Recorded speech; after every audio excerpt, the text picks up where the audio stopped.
سمیع فیضی حسینخیل ورزشکار مبارزات آزاد کشور در ولایت کابل دیده به جهان گشوده و در حال حاضر 25 سال سن دارد. این ورزشکار کشور تاکنون در 22 مسابقه بیرون مرزی شرکت کرده است که در 8 مبارزه رسمی خود 6 برد و 2 باخت دارد. آقای فیضی از 15 سال به این سو در بخش MMA یا مبارزات آزاد فعالیت دارد. سمیع فیضی از رشته حقوق نیز مدرک لیسانس دارد. در مسابقه‌ای که به تاریخ 11 اپریل 2021 برگزار گردید، سمیع فیضی توانست حریف روسیه‌اش را مغلوب کند.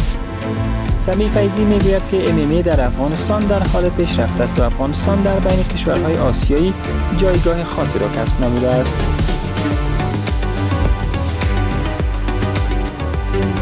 برای تماشای ویدیوهای بیشتر کانال ما را سابسکرایب نموده زنگوله را فشار دهید.